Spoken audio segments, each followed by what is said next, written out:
Here. If you could please stand for the invocation, which will be led by Christine Gray with the Hemet-Senesino Interfaith Council, and remain standing for the Pledge of Allegiance being led by Carmen.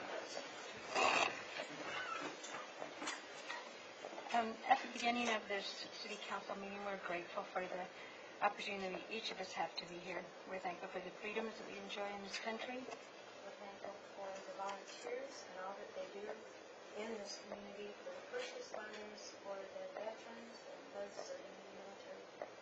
We're grateful for this idea of this beautiful body. We ask a special blessing tonight to be with the presenters and with the city council members, that they will have clarity of thought and be able to understand and project and do the things that will provide our town with the necessities that we need, and also provide us with security and the ability to do this wonderful city to live and say these things in Jesus Christ.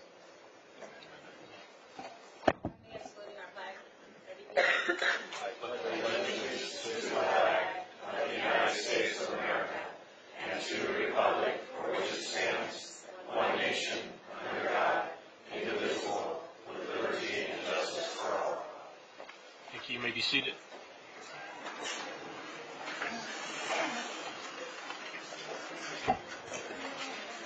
Okay. First up is our city attorney with the closed session report. Thank you, Mayor. The City Council went into closed session at 5 p.m. today. Have 3 items on the closed session agenda. The first item was a conference with legal counsel on an item of anticipated litigation. This was to assess whether or not to initiate a lawsuit. The council has unanimously decided to initiate a lawsuit and authorized its special legal counsel, the firm of SL Environmental Law Group, PC, to file a suit on behalf of the City of Hemet against Dow Chemical Company and Shell Oil Company and other defendants yet to be named. The pleadings will become a matter of public record as soon as they're filed in the upcoming weeks. That's the end of my report for that item. The other 2 items were public employee evaluation and an additional... Oh, I'm sorry about that. Can you hear now? Yes, thank you very much. Do I need to repeat the first item? Did anybody hear me on that? Okay. The other 2 items were public employee evaluation and conference with legal counsel on anticipated litigation. Those both items were begun, but we did not finish. Those will be held over until the end of the regular session this evening. That concludes my report. Thank you. Thank you. Up next is the consent calendar. This is typically routine in nature and takes 1 motion and 1 vote. Are there anybody from the public that wishes to pull anything from the consent?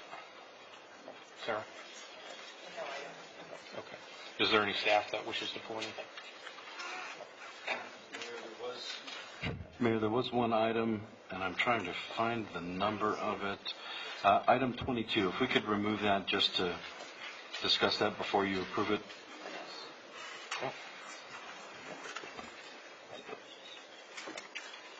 Any council members that wish to pull?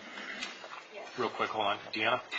Mayor, I'd just like to remove item 21. I just need to make a correction. Thank you. 21? Council? 17? 17.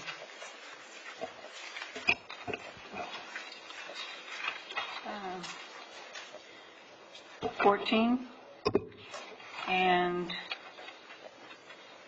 let's see here.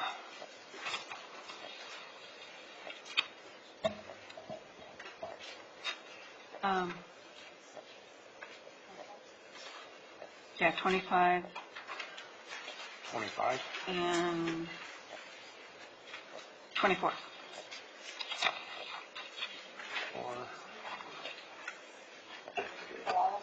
And I would like to pull number 15. Okay. Any others? Can I get a motion to approve the remaining items that have not? Make a motion. Second. Please vote.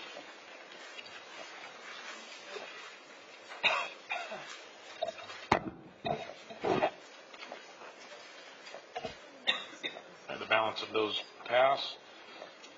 First up, number 14. Okay. So this is with regards to the Valley-wide Recreation and Park District operating the James Simpson Center. And I didn't really have a problem with the additional appropriation of $39,000 for this year. What I was not aware of is the additional costs for subsequent years, totaling then $232,000 in 2021. So how did that come about? So, good evening, Mayor and members of the council. As you'll recall, back in 2013, I believe, the council authorized a 3-year agreement with Valley-wide. One of the issues that came about as a result of that contract was no cost escalators were built into that contract. So as the cost of doing business increases not only for the city of Hemet, it also increases for Valley-wide. So what we've done in the contract is we have included a cost escalator so that in future years we don't have a large increase that we have to address at a later time, so that it's gradually adjusting to the increases of conducting business.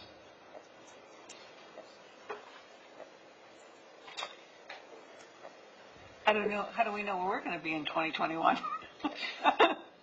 So obviously we don't know, but the hope is that as some of the economic development happens in the city of Hemet, that we are able to offset any of those costs with the additional amount of revenues that come into the city of Hemet. Anybody else got any comments on this? I can't find the question. I share your comments. I was going to pull it for the same reason. So, just so that that's clear. It is. I mean, it's a big increase for.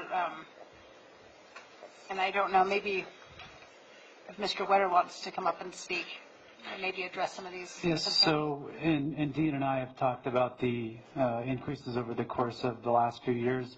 Large increases in terms of the minimum wage that obviously has impacted agencies across the state of California. Additionally, there are other costs associated with PERS obligations that impact the city of Hemet as well as Valley-wide as well. We've reviewed all of those costs, all those numbers, all the figures with Valley-wide, and we do feel confident that those reflect the natural progression of increases in costs, and we do feel comfortable bringing that forward to you all tonight. But Dean Wetter from Valley-wide is here. If you've got any additional specific questions with respect to what those increases are, I'm sure Dean would be more than happy to answer some of those questions as well. And Dean, when you come up, if you could also touch on why there haven't been increases leading up to this year also. Honorable Mayor and City Council, thank you for this opportunity. Thank you for your consideration. To address the questions of an escalator, it does primarily revolve around the cost of minimum wage increases and the related costs. As you know, as costs of payroll go up, so do other costs. And so this is a budget number, and I want to assure the council and staff and the community that Valley-wide will only seek reimbursement for our actual costs. And so we're always striving to save funds and save through our business practices so that our partners also receive that benefit through a savings. And so these are truly budget numbers moving forward.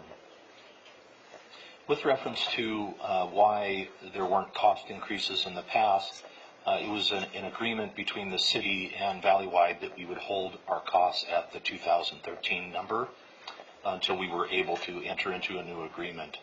And last year, as you remember, we entered into some conversations with previous administration. We agreed to hold one more year in regards to that.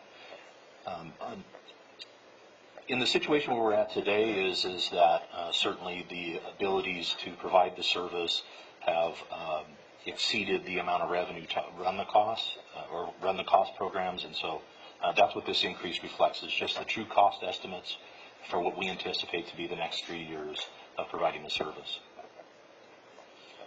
Incidentally, we did have a detailed worksheet that showed, based on looking back so we can look forward, it essentially took those numbers and then escalated it through a consumer price indexing type amount. And I certainly understand where you're coming from. And don't get me wrong, every one of us, well, I'll speak for myself, but I'm sure everybody feels the same way, are very appreciative for what Valley White is able to do for our residents. But I think we all have to be good stewards and fiscally responsible with regards to budgeting subsequent years ahead. And we all have to do our due diligence to cut back where we need to cut back and do what we can not to escalate costs any more than necessary. So, and the fact that essentially we agreed the increase of essentially $40,000, and then approximately 10 to 11,000 per year in addition. I kind of have heartburn about that because I would like to see what you're able to do to hold those costs down and not just put it on the city. So maybe I'm not saying it eloquently enough, but I just my thoughts. Well, what she's trying to say is at the end of 2021, minimum wage will be up to about $14 an hour if you're going to be considered, the larger bracket. And that would be like $6,000 for a full-time person from today to then. And there's 2 full-time people here listed, 4 to 6 part-time employees. And so we're really going to pay for that increase in the first year plus each additional amount. And so are there other ways that we would be able to compromise on this? I think to speak to that, thank you for this opportunity to address that, is under our original budget estimates, there were a couple issues I want to address. Is that we came in with a budget estimate during the gap, or so to speak, after the previous provider left, of, I believe it was $280,000, and I'm going off of memory. I know there's some other figures in there, so I'm rounding it off. And we were able to provide the services that particular year for $230,000. And so naturally we did not bill the city for those remaining costs. And so consequently, since then, we were asked the very same question: how can we reduce our service levels? So we reduced those service levels to the absolute skeleton ability to do that, and that's essentially the same hours that we're presenting today. And there is some minor adjustments in the budgetary worksheets moving forward for anticipated costs of utility increases for electricity and other utilities, but those are strictly budget numbers based on the consumer price index. And so I want to assure the council and the council to be very comfortable with the fact that we are doing everything we possibly can within our organization, to save those costs so that reflects back to the city. And I know, Mayor Pro Tem, that you mentioned that we have 2 full-time employees there. I should note that the billing to the city is for 1.25 full-time employees that are there at the center and stationed out of the center. And so that contributes to a little bit of help on the financial health of the contract as well. With regards to any post-retirement benefits, those types of things, that is not included in this contract. That's part of our ongoing responsibilities of our operations. And so I wanted to assure you that those numbers are not included in that. The numbers that we're including are the direct costs for just operating the facility. And without sounding harsh, I mean, our financials are online, just as yours are. Yes. And it's no joke that we're strapped for cash. Yes. and the financials of Valley Wide have, you know, you guys have money. And not that we're asking you to give us your money. If you're providing a service, we would definitely appreciate it right now.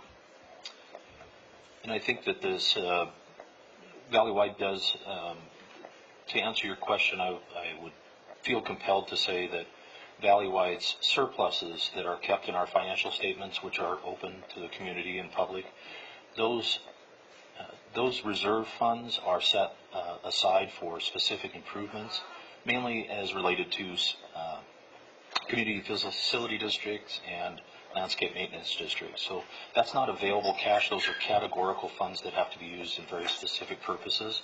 And so I want you to know that we also feel your financial pain as well, because we're in the same situation, and we've been required through a number of different measures to do everything we can to conserve costs as well. And of course, those practices are also carried over to the Simpson Center. And I know in previous conversations we've had is that the Simpson Center is a very active center. It's seen between 5,000 and 6,000 people go through the facility each month. And so there are certain time periods that we're not obliged to, but wanting to provide that service level to the community because the City of Hemet residents are using the facility. And so my promise has always been, our job is not to, or we do not have a goal of bleeding our partners dry. This is a partnership, and every opportunity we have to save funds will be reflected in our reimbursements to the city. We've already done some changes in regards to long-term purchasing contracts to get better economies of scale to also provide that benefit. And that's why it's important to have a multi-year contract so we can do those investments up front to pass along the better savings to the city as well. Okay, well, I look forward to you coming up here next year and saying, by the way, we saved you $5,000. I'm actually looking forward to that report. Okay. Next, I wanted to add to that too. In the contract, we have included the provisions whereby we are going to get the information from Valley-wide about the hours of operation, how many people that they're actually serving, and the numbers that we can report back to the councils about the opportunities or, you know, the things that are going on over there. The other things that Dean and I have begun talking about are how can we potentially increase the amount of lease payments that we receive that will help reduce the costs for the City of Hemet. And so we'll be starting those conversations. We've been involving one of our nonprofits in the community already. And so the hope is that we continue those conversations so that we could even lessen the burden on the City of Hemet, but then also not put Valley-wide at risk by having to subsidize any costs of operating the operation over there. Right. Thank you. I was very happy to see that you've got monthly reporting, because I think we've had that before, but it may have fallen off at some point. So having everybody keep that in mind, that monthly reporting is optimal, and then coming to council with it. Very good. So thank you. Correct. And thank you for the last comments, because, and Dean, you had mentioned the number of people that come through there, because that was one of the questions I was going to ask, and being able to get an update, a regular update on the amount of people coming through there and what programs are being provided. I think this is a benefit to us and to the community. So thank you. And I'd just like to reiterate that what's in the staff report, these numbers are not to exceed, which means that ideally we're going to be looking at actuarials and doing all of that month-by-month assessment of that. We recognize that anytime you're contracting for services with all of the minimum wage mandates and the things that stack up on top of that, some escalation is unavoidable, but I appreciate the fact that this is a not to exceed, and that might be the Pollyanna blood in my system, but that means it might be something less than that too. That's absolutely correct. And as the city receives, or Valley-wide receives payments for whether it's lease or programming activities that go on over there, those amounts will be reduced from whatever invoicing the City of Hemet does receive. So I imagine and I anticipate that those numbers will fluctuate because of the activity that goes on over at the Hemet Simpson Center. Well, and getting solar on that building wouldn't hurt either. That's correct. All right. What do you want to do?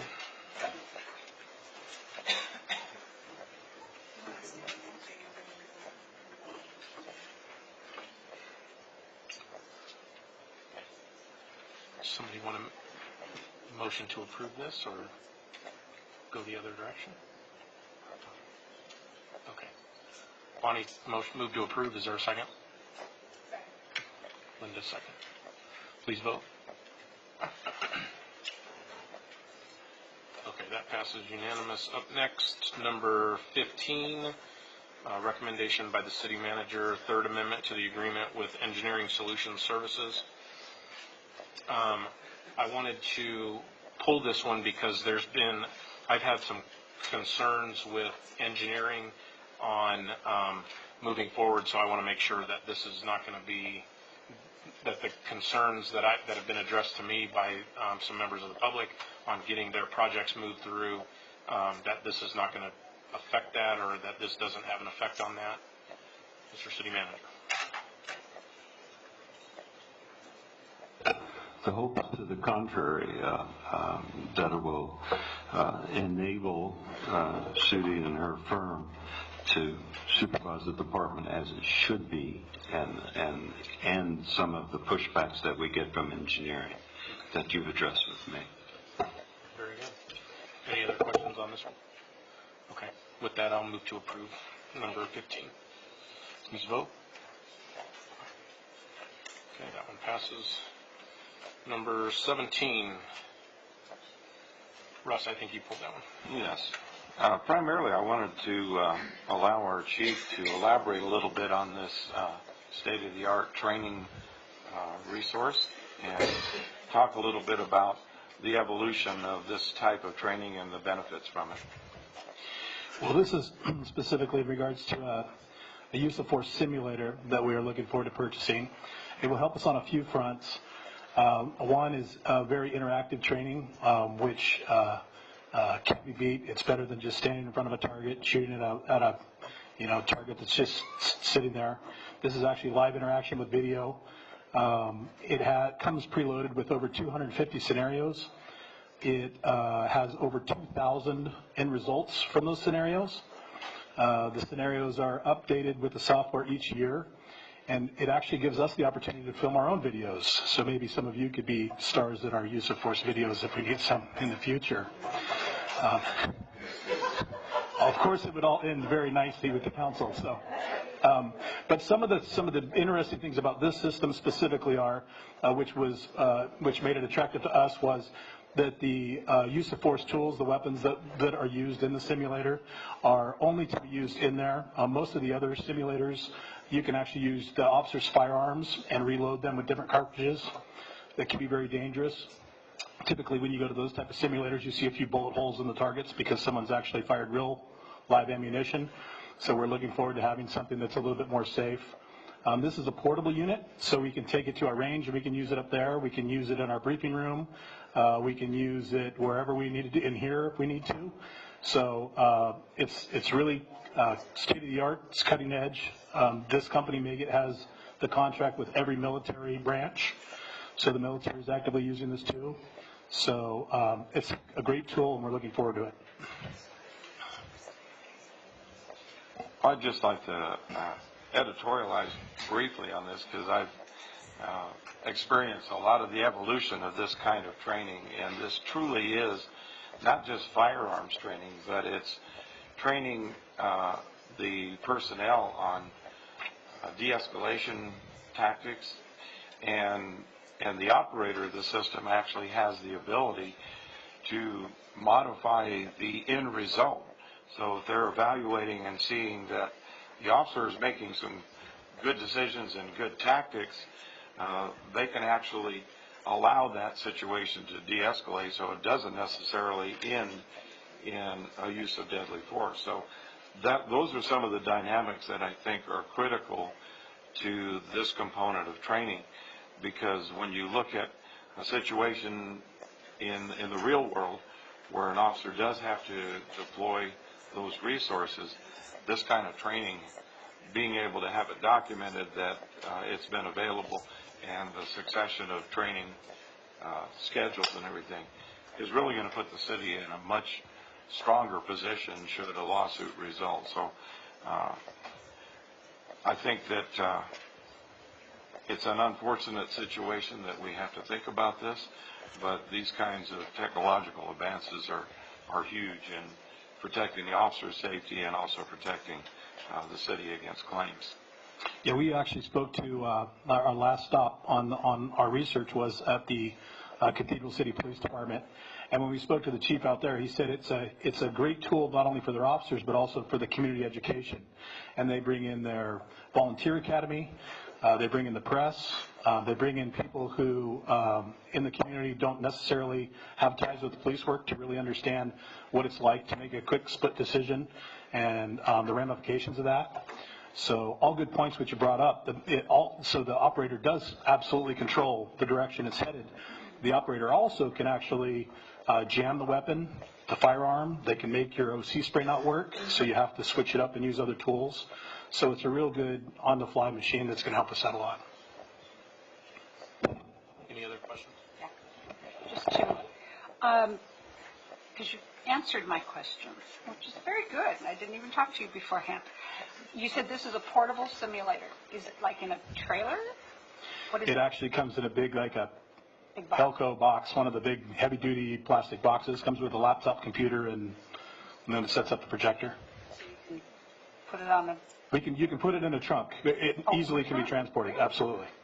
Okay. Now, my next question, because you had said it had 2,000 different scenarios, and they're changing, Right. change about every so often. 2,000 results. Do you have the ability to change the scenario mid-scene? Absolutely. Especially in the de-escalation. That's what Councilmember Brown was specifically talking about. So if the trainer notices that the officer is taking appropriate action, he can have the person put down the firearm or the knife or whatever the scenario is, or let the hostage go. So yes, that the trainer controls the whole scenario and can manipulate it the whole time. Right. I think it's a great training tool, so much better than the In real life, yes. Yeah. Thank you. Any And other it's paid completely for a grant, our supplemental state grant, so. Thank you for that. Sure. Thank you, Chief. Any other approval? All right, I will second that. Please vote.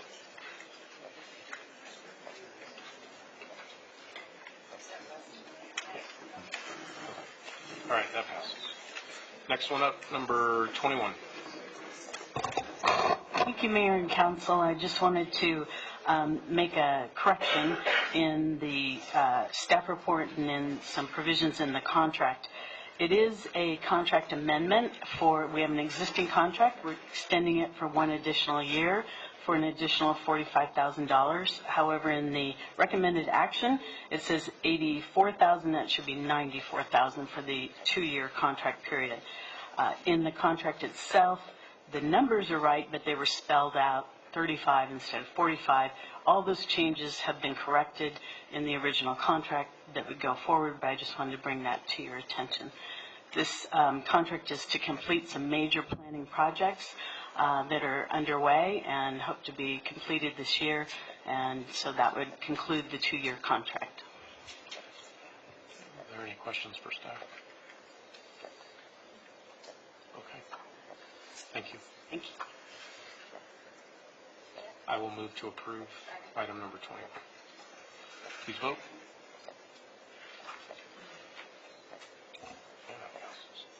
Up next, item 22. Bill. Mayor, I asked that this item be removed. We've not yet finalized the form of the agreement. It took a little while for us to determine what the nature of our property interest was, whether it was just right-of-way or a fee interest. It says a license. We will end up converting this to an easement, and we had to work out some terms with the Western Science Center as to how long of a term they needed and a couple other details that aren't finalized. So the form of the agreement that you have here isn't what we're ultimately going to do.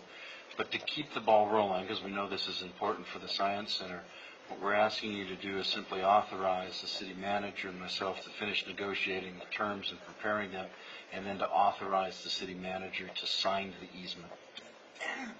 Do you have any other questions? I can try to address those, and Deanna's here as well. I do. I read this thing. I read every staff report in detail this time. So thank you for the easement, because I was going to ask what the difference was and why we would go into something like a licensing agreement other than an easement. My second concern is in this document is the length of time. And in reading through it, I see that Metropolitan has given their approval on there for basically the next 85 years, which is taking us into 2103, and then two 25-year extensions after that.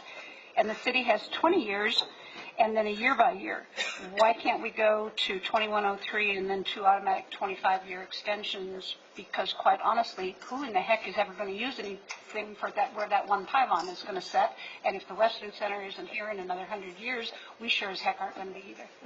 The term is one of the items that we're changing. Okay.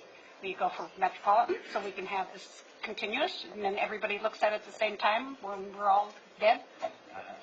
I think the parties might have agreed on a 20-year base term and two 15-year extensions. We got to go longer than that. If you're going to put $300,000 into a sign for that facility, I'm sorry, the city can't drag its feet and do unnecessary paperwork after a period of 20 years. It's got to go out to at least the same as Metropolitan. Since we're moving to an easement, we don't have that problem. We can go to whatever term the council would like. 2,103. 2,103.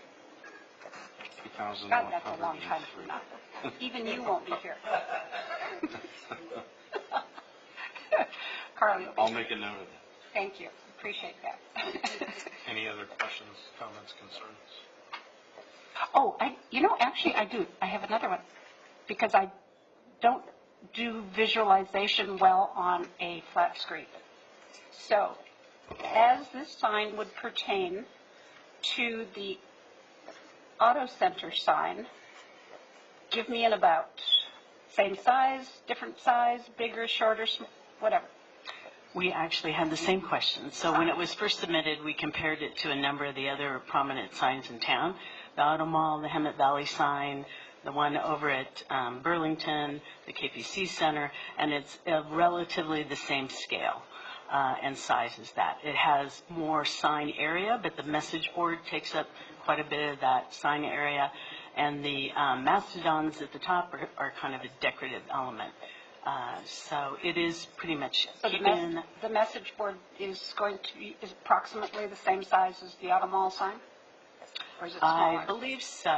I think it's very similar. In the staff report, the size It's big. is laid out on there. Yeah, but I can't visualize that.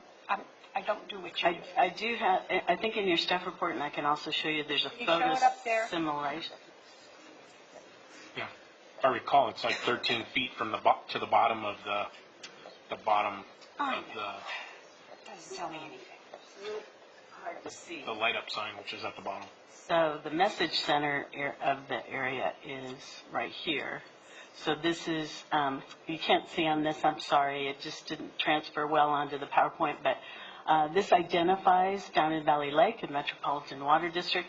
This is a sign for the Western Center, and this is Valley-wide, and then the message board. So here's the scale with somebody standing there. And if you go to the next sign, because it's always hard to see just dimensionally like that, but if you go here, then it's in the context of the roadway and the signal across the street. This is at the intersection of Searle Parkway and Dominigoni, and you can see the placement of where it would be within the right-of-way. The sign is actually one of the pylons, is within the city's right-of-way, and the other pylon is on MWD's land, which is why they needed the lease agreement. And I guess this question is more for the Science Center. Consider putting the message board, the thing on the bottom, up higher so that it can be seen further away? Because I know the Auto Mall sign is up higher, and it can see, I think, let me say it, I think this is down too low. Should reverse them. Take the Western Center and Valley-wide and move them down and put the message board up higher. we all agree. Come on, Howard. We're going to negotiate.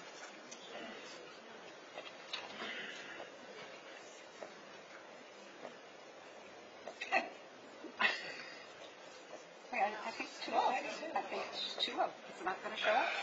If you're going to spend $300,000, make it so everybody in the world can see it. Thank you, Mayor, Council. You know how much I hate speaking. Okay. We've been on this for 2.5 years. I know. Took a 1.5 years with Matt. The positioning is based on the science that was used for line of sight for traffic. So when cars are going east and westbound, where are people likely going to most effectively read the LED message board? And all of the experts placed it there. Because it is line of sight and speed. You're going 60 miles an hour, and you really don't want to encourage that. And the LED was a latter addition that we didn't think we had the dollars for. But between Valley-wide hosting national tournaments, Metropolitan with fishing tournaments and things that we hope with the MOI is going to increase night opportunities for recreation, and with the Western Center, just named a new species of dinosaur for the world. We really needed this LED board. So Valley-wide, Western Center, and Met have come together at about $100,000 a piece. And it would be very hard for us to redesign that. The city controls that. Met's approved it. It took taking it to Met's board to get approval because it's above staff. So we would have to get into a whole new process. But most importantly, that would ignore what the experts have shown us in terms of line of sight and pixels and how to make the impact. Thank you, because I had not taken into consideration the speed that we drive down, because when I'm looking at the auto mall sign, I'm always doing speed limit, which is... I'll repeat, I am always doing speed limit.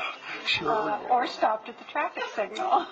Yeah, I mean, this is becoming a 60 to 80 mile an hour corridor every day, as most of us know. Yes, it is. I travel it And you can frequently. imagine 10 years, 15 years from now what the traffic count expectations are. So I would encourage council to support what the engineers, the scientists, and the experts have done.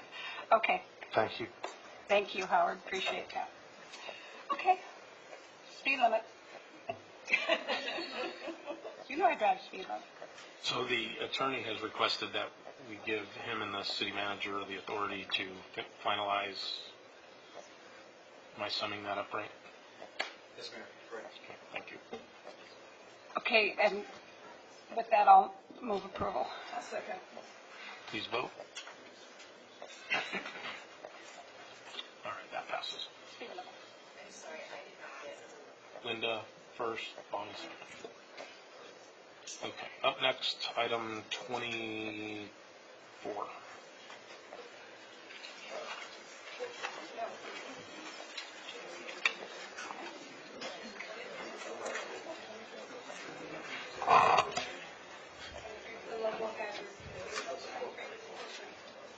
That was 22 was the one we just talked on.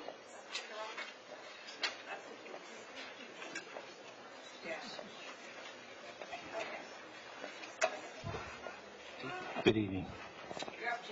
Okay. The item before you, I think number 24, dealing with the weed abatement. Okay, that's the MDC question? Or the hazard mitigation? Okay. Who pulled 23? Because I didn't see it. I don't have note of 23. That's why I skipped it.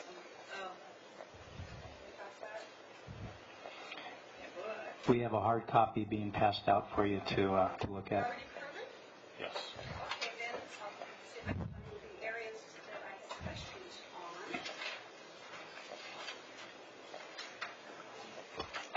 My question on this had to do with the earthquake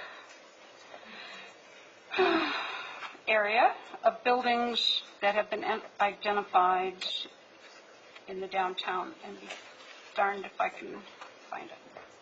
While you're doing that, we just had 4.4 near the current. Somebody may have felt it. 4.4 near the current. Well, let it be. Yeah, arrange that or not. Let it be known we are not in a earthquake reinforced building. Anyway, my question on it, that I'm sure I read somewhere in here that it called out 10 buildings all in the downtown area, and I had read it to mean that those 10 buildings had not been retrofitted, and in my opinion, they have been retrofitted, and they were done not only by the property owner, but some of them were done by the city. We just happen to have our emergency services coordinator here tonight that can answer that, and we could add clarification. Sorry, I came from a gutter soccer game, so I apologize. I'm not in my uniform, so. Did she win? They were ahead 3-0 when I left at halftime. Very good. So I was very happy mom at that point in time. So my understanding is this information was obtained prior to me coming here from the building and safety, or the... Yes.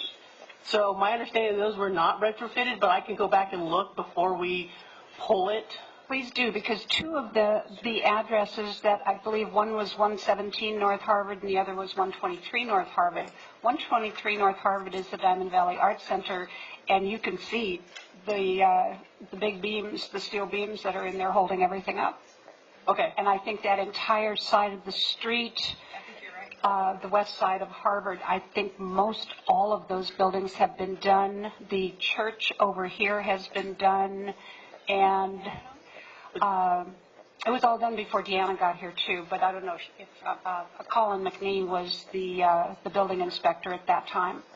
But Lori Van Arsdale was on council when. Okay, I'll get with Deanna. We'll look it over before we bring it back. I'll make sure that's all corrected. Yeah, because that was the thing that really jumped out. There was a lot of scary things in here, but I went, whoa, wait a minute. I think those buildings have already been retrofitted. Okay, so I'll get with planning and we'll check on that before I bring it back up. That would be great. All right, thank you. And that's the only comment I had. Okay. If I may, just one other point. The approval of this is adopted as part of the countywide plan, and that will allow us access to get FEMA mitigation grants, funding, and all those, and you're very familiar with that, yes. Bonnie will be pushing grants. Yes. Okay. Okay, moving on. Number 20. I'd just like to thank all the staff that participated in this. I know Kat inherited this midstream, but it's an incredibly detailed report, and it's vital to our ability to recover funds and reimbursement should we have an incident. If we don't have everything according to how the state and the federal mandates are, we can't get in line for reimbursement. So it's well worth the effort, even as time-consuming as it was. Thank you.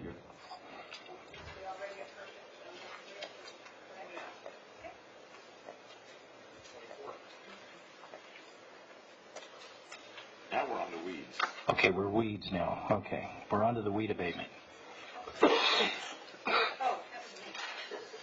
Okay, so, so when you do the weed abatement, as a rule, what is the percentage of recovery that we're able to get after doing that abatement? We actually have a pretty good return rate. About 65-70% is what we're able to recover through the process.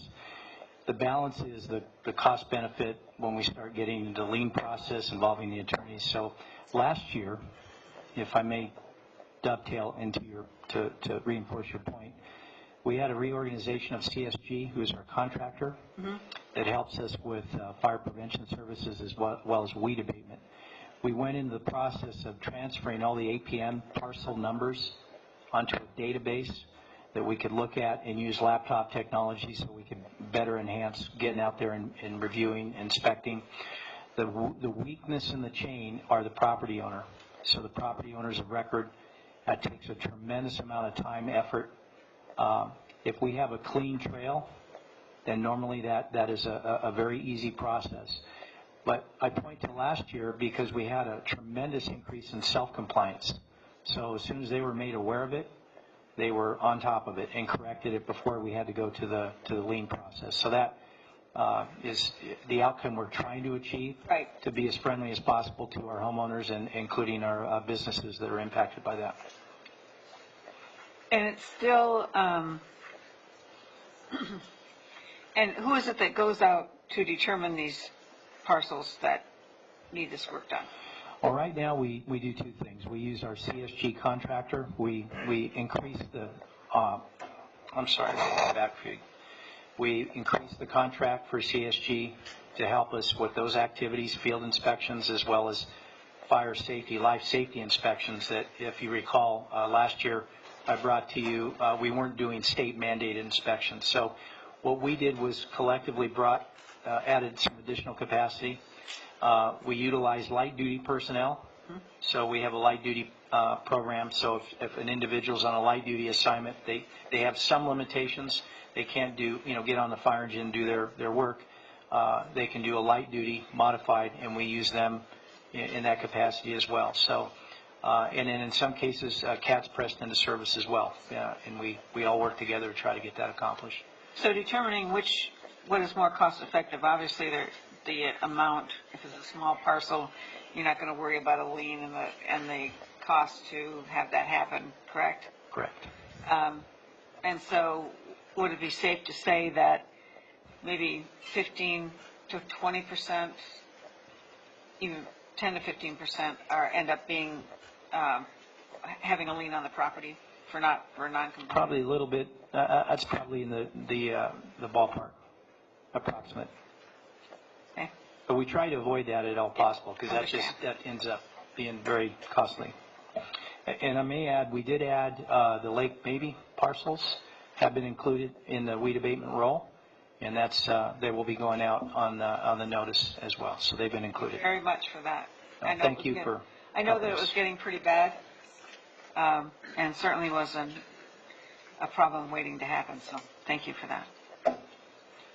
And so I have, thank you for doing this. A lot of people complain about weeds all the time.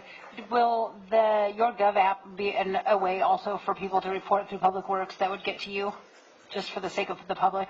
You know how they can report pictures? Yes, and we take it several ways. That way, the predominant nature that we get made aware are phone calls. Okay. So we react to those phone calls real time as we get them, and we try to respond to we do give a short, if I may, just an example. We had a neighbor dispute, and this oftentimes is what drives the complaint. We actually went out and talked to both neighbors, and we identified what the problem was, gave them direction on how they could mitigate that. We put them in touch with some contractors, as options. We didn't recommend, but and gave them some very gentle guidance, and they took care of the problem within a week. Problem solved. So that's another way that we try to accomplish that without taking the enforcement tool out and doing it that way. Awesome. Thank you. Thanks. Okay. One second. You vote. All right. That passes. Up next, item number 25. I don't have a question about the need or the necessity to purchase these laptop replacements, but I do have a question on the AMR penalty fees, yes. And the question is, how are these fees generated, tracked, verified, and paid to the city? So we participate, and I want to give credit to you, the council, for approving that process. When I first came here, we were not part of that county system that allowed us to gain access to the penalty funds. And the driver for that is not all our stations at the time that I arrived here were ALS. So when we achieved that benchmark, all our fire stations now are paramedic engines. They're staffed fully. We were allowed to go back and participate in the county program. We have every quarter, what we are able to do for the ambulance response time is buy downtime. For us, we're able to get to the scene quicker, provide advanced life support. That buys the ambulance some time on their response times. But they still have to meet the criteria, and that's administered and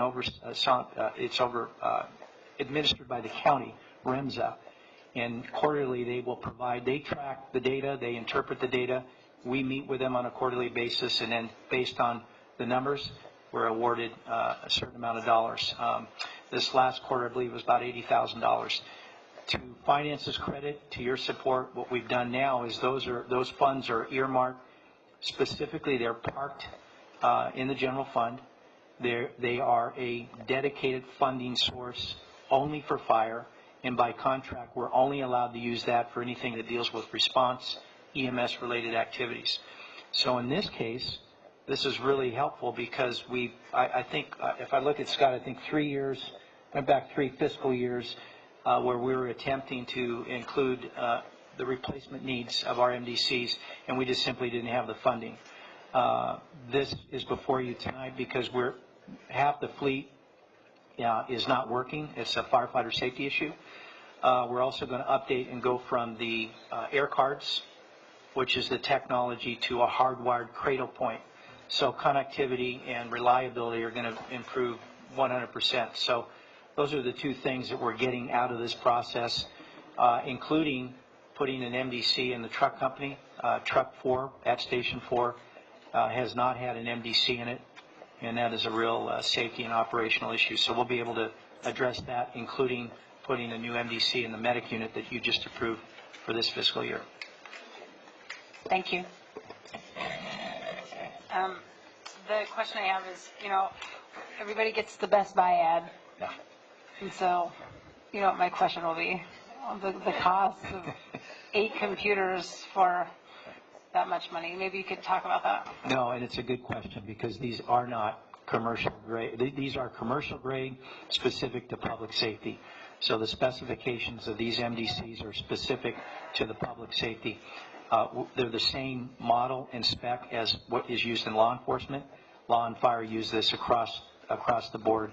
So it's an industrial version of what you could buy commercially, but it's built specifically for and I think it's identified in your staff report, the rigors of what we have to encounter using those devices. Did that answer your question? Yeah, I just want everybody else to know that too, because I got questions today about it. Okay. Thank you. Thank you. Basically, they're designed to take a beating. And keep on ticking, yes. That's right, keep on ticking. I'll move approval. All right. Thank you. Was there a second? Russ? Yeah. Please vote. Oops. I think you... No, that's not so supposed to be is a that no. a yes vote there, Russ? or- That's a yes vote. Just a red All right, yes. so that passes. Thank you. I double clutched my thumb there or something. Okay, up next is communication from the public. Anyone who wishes to address the council regarding items not on the agenda may do so at this time. Sarah, do you have any requests? I do. Your first speaker will be Susan Larkin, and she will be followed by Michael Collins. No. Good evening. Good evening. My name is Susan Larkin. I am the grant administrator for Valley Restart Shelter in Emmett. I am also a board member of the Riverside County Continuum of Care. The Continuum of Care is an organization required by HUD, made up of agencies and nonprofits and government agencies that actually provide homeless services to Riverside County residents. Recently, the state of California approved funding for homelessness that's actually called HEAP, Homeless Emergency Services Program, not to be confused with the electrical HEAP, but Riverside County expects to get approximately $10 million available countywide for homeless solutions. The grant actually has to be spent within 2 years, and I expect that the Riverside County Continuum of Care will be releasing their letter of interest for counties and cities and nonprofits to actually ask to access these funds within the next month. The reason I'm here is because this this funding requires that each city and the county declare an emergency for shelters.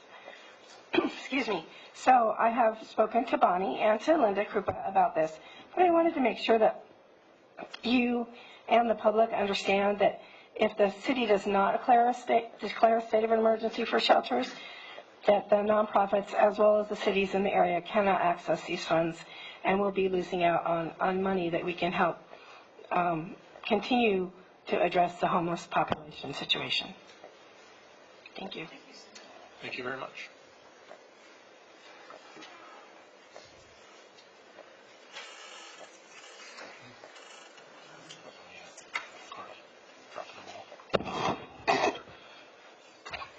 Hi. Good evening, Mayor, Mayor Pro Tem, City Council members. My name is Michael Carl with Golden Village Palms RV Resort. And what the city clerk is passing on out, hopefully you can read it there. It was a copy, but it was something that I was pretty impressed by that I wanted to share with everybody. Our snowbirds are going to be coming back. October 15th is really the time frame of the snowbird tour season coming back to our valley here. And it's a Reader's Choice Award that is through RV West, and I'll end up leaving the hard copy with the actual, with the city clerk. But in there, something I wanted to point out, not so much on my property itself, but something that I believe great recognition comes to is the visitor center for out at Diamond Valley Lake was recognized as one of the best visitor centers here along the entire West Coast, voted not only through British Columbia, Alberta, but also including 12 other western states. And also, Diamond Valley Lake was also listed as one of the top favorite lake destinations to go to as well. And I just thought that was something fantastic to share for our community. Moving on from that, I do want to just also ask for everyone's help here as well as city council members. As I stated already, October 15th really is the kickoff for our tourist season. Tourism is up over last year. Last year it was up by about 2.9%. We're expecting it, and that's for the state of California. It's up as well as in our valley here. We're expecting it to be even busier this coming season as well. So we're excited about that. So we want to definitely get the word out to the area businesses to sort of just clean up your place right there, to the storefronts. Believe it or not, the tourists, they love this place right here. Even though, because there's so much negativity here in our community as far as, and I hear it all the time with our tourists, when they're here, they'll go out to the stores, to a restaurant, or they'll hear it from even public service, that they tell them where they're from, and they're always hit from the local people, why on earth would you come to Hemet? And yet they love the place here, and they keep coming back, and so we need to just do some training with the staff that we employ, along with Public Works, and just clean up the storefronts. So thank you very much for your time on that. Thank you. If I may also just state one other thing. Visit California, I'm not sure if you're familiar with Visit California. They're big on the tourism. I've been having meetings with them, and we're looking to do a trip with their staff down here, as I've done previously with bloggers and travel writers. This time it will be with Visit California, and we're hoping that October or November that they'll be out. Thank you. Thank you. I want to thank you for bringing this positive message to the council meeting. And point out that at least the people that don't live here enjoy coming here. At least somebody sees something nicer. Up next. Your next speaker is Steve Sandifer. He'll have 6 minutes, and he'll be followed by Howard Rosenthal.